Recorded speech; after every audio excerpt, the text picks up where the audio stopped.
Welcome my YouTube channel.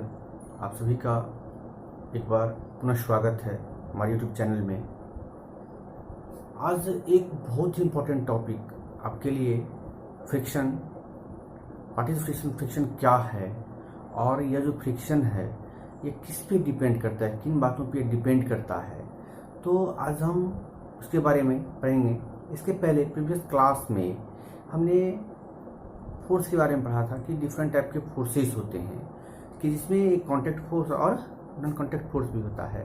तो उसमें non contact force के भी कुछ एग्जांपल्स आए थे और कॉन्टैक्ट फोर्स के भी कुछ एग्जांपल्स आए थे। तो ये जो फ्रिक्शन है ये मुख्य रूप से जो कॉन्टैक्ट फोर्स का एग्जांपल आता है, तो यह एक कॉन्टैक्ट फोर्स है।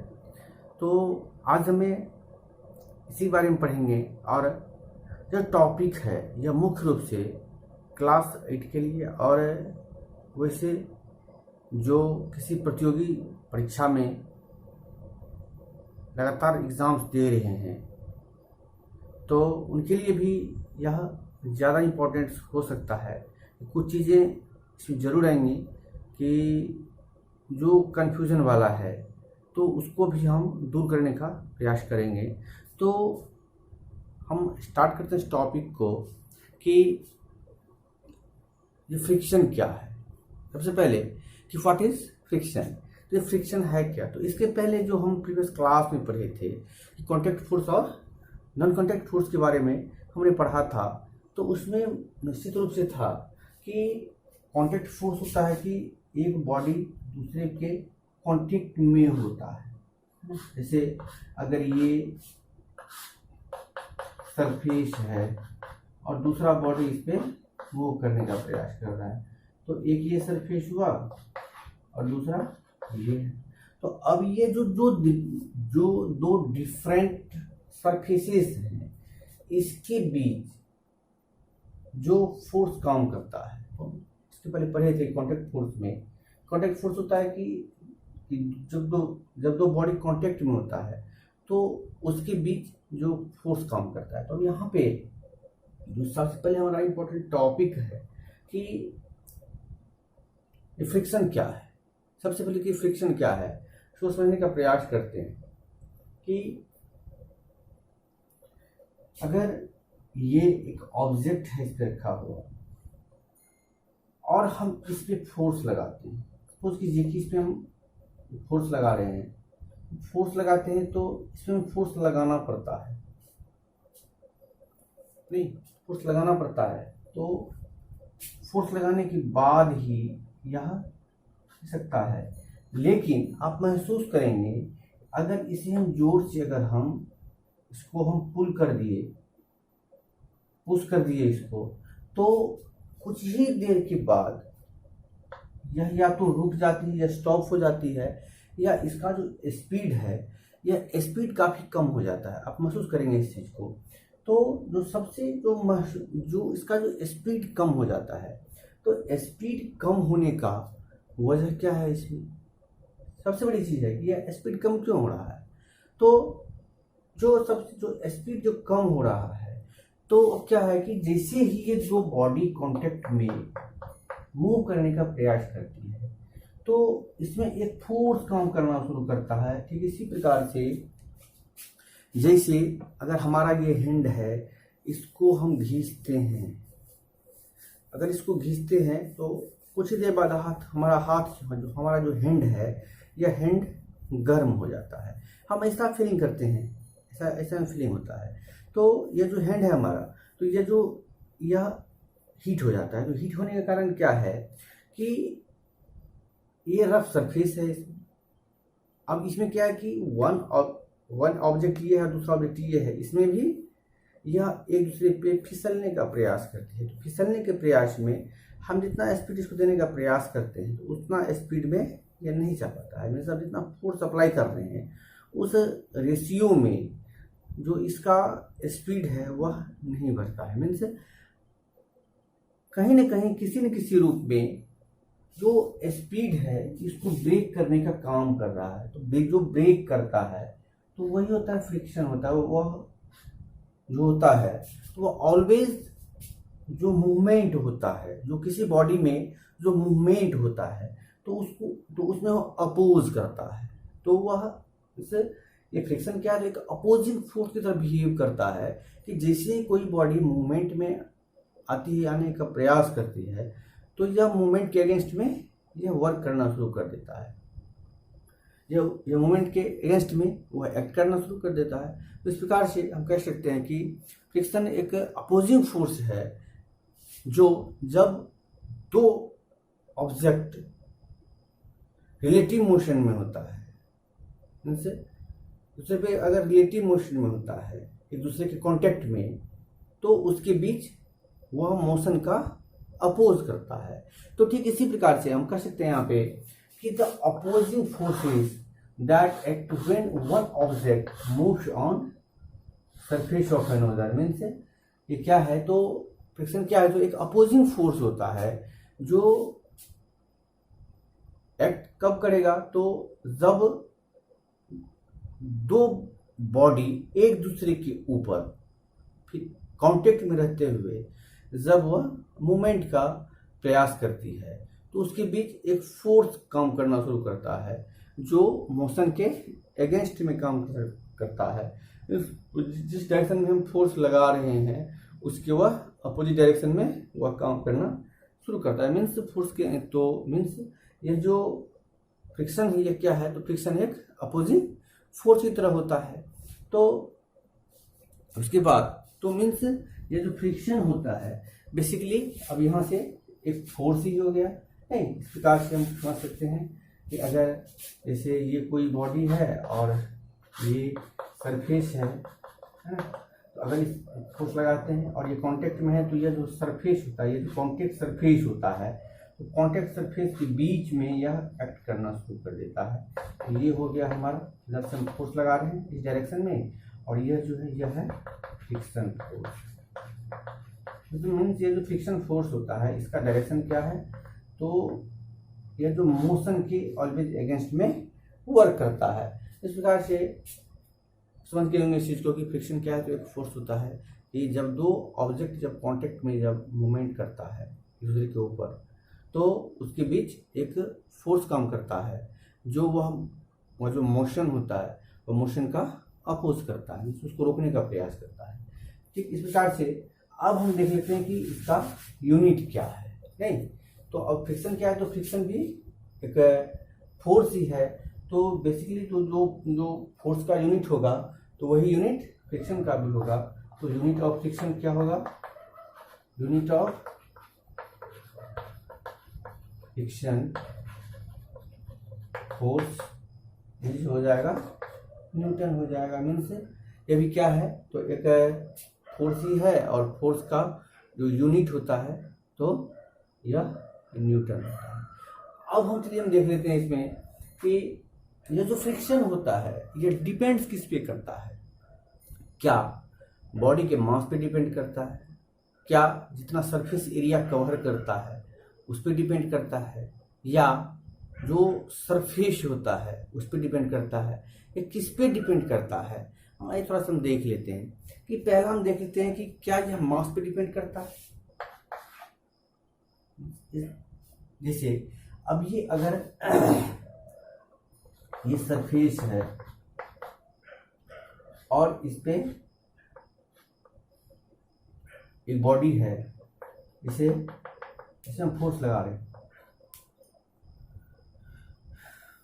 दूसरा बड़ा वाला भी बॉडी है,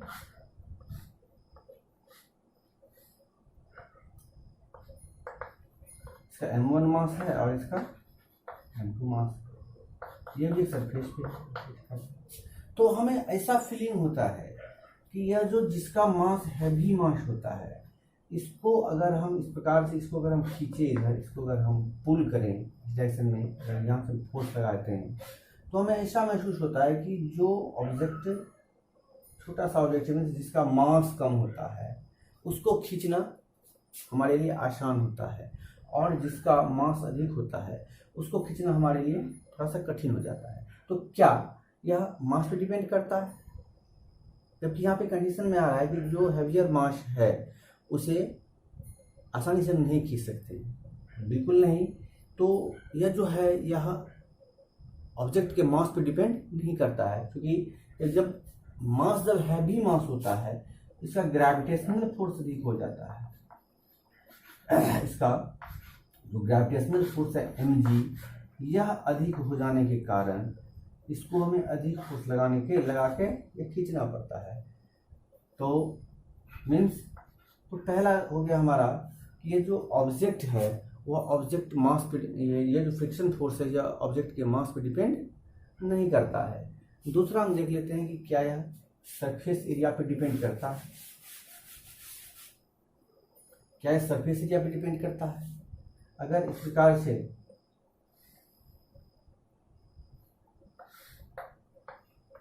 एक बड़ा सा सरफेस है और दूसरा छोटा सा है, अगर इसको कि हम किसी सरफेस पे इसको हम फिसलाने का प्रयास करते हैं तो क्या ऐसा होता है कि इसमें ज़्यादा फोर्स लगाना पड़ता है और इसमें कम फोर्स लगाना पड़ता है? क्या ऐसा होता है? नहीं, बिल्कुल ऐसा नहीं होता है। क्योंकि अगर ये जो सरफेस है, अगर इस सरफेस को अगर हम थोड़ा सा अगर हम चिकना बना दें, स्पाइसी बनाइए, अगर इस पर अगर रफ सरफेस पे अगर थोड़ा सा हम पाउडर डाल दें तो ये फिर आसानी से यह मूव करेगा। मीन्स अगर चाहे इतना छोटा बड़ा, अगर इतना बड़ा भी है, अगर इसको काट के कर दें फिर भी उतना ही हमें फोर्स अप्लाई करना होता है, प्रैक्टिकली उतना ही फोर्स अप्लाई करना होता है। तो इस प्रकार से हम कह सकते हैं कि ये जो फ्रिक्शन फोर्स होता है, तो यह फ्रिक्शन जो फोर्स है यह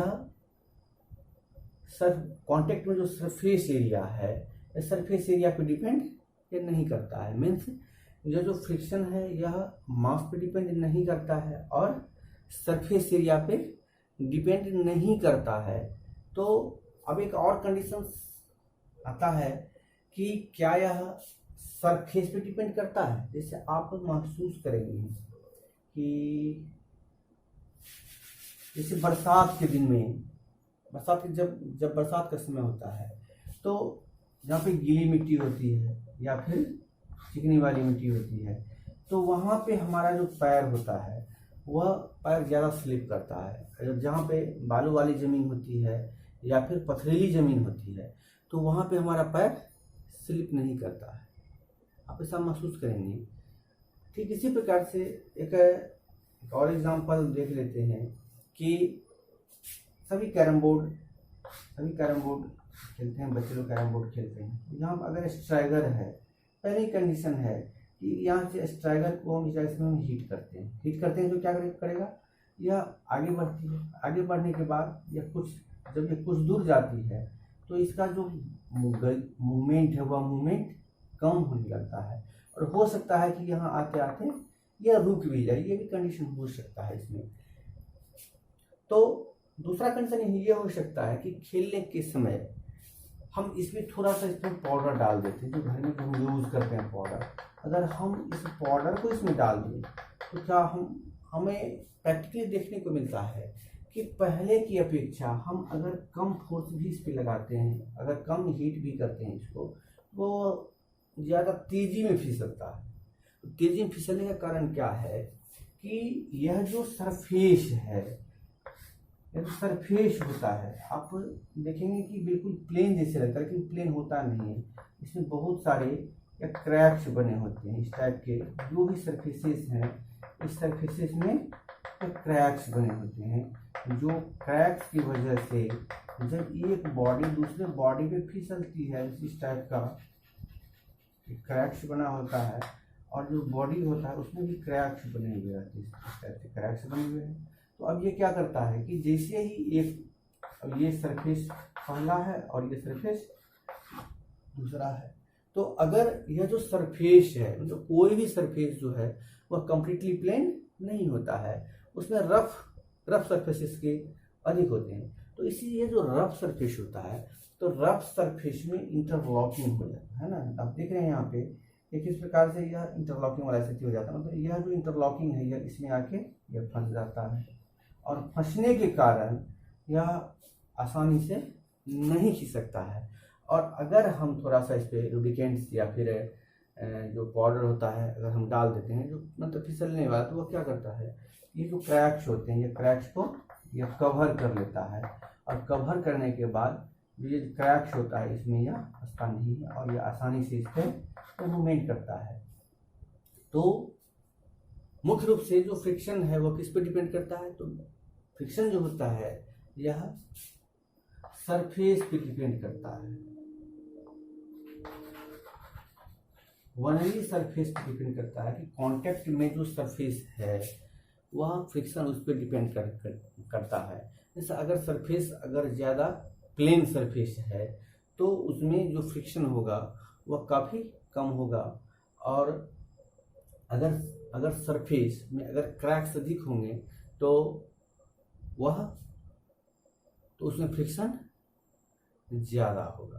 तो शायद आपको समझने में इस चीज़ को इस टॉपिक को समझने में कोई परेशानी नहीं हुई होगी। हम आशा करते हैं कि आप हमारे साथ ऐसे जुड़े रहेंगे, और आने वाले जो हमारे वीडियोज़ हैं वो मुख्य रूप से आएगा इसमें कि टाइप्स ऑफ फ्रिक्शन, जिसमें पढ़ना है कि फ्रिक्शन के कितने टाइप्स होते हैं और कौन सा फ्रिक्शन मैक्सिमम होगा और कौन सा फ्रिक्शन मिनिमम होगा।